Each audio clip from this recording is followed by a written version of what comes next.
En 2016, Ahmed Abdirizak a quitté son pays d'origine, déterminé à rejoindre l'Europe. Son voyage a commencé ici, dans la ville portuaire de Bosaso, dans le nord-est de la Somalie.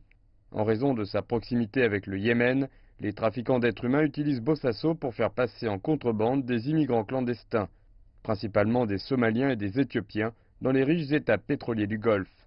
De là, ils se dirigent vers l'Europe. Le navire a accosté près du Yémen tard dans la nuit. Les passeurs nous ont poussés par-dessus bord dans la mer afin d'éviter d'être repérés. Nous avons dû nager jusqu'à nous mettre en sécurité. Nous avons tous survécu, mais nous n'avions rien à manger ni à boire.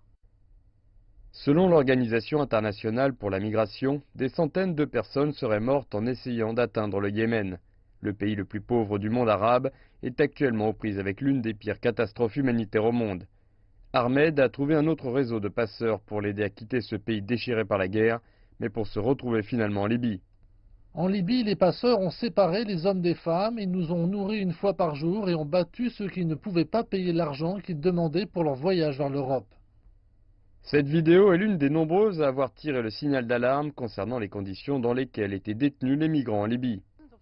On pense toujours que des milliers de migrants somaliens se trouvent dans divers centres de détention en Libye.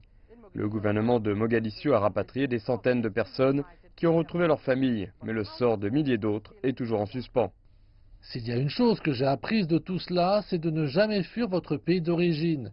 J'ai appris ma leçon et j'espère que ceux qui sont coincés en Libye seront ramenés à la maison.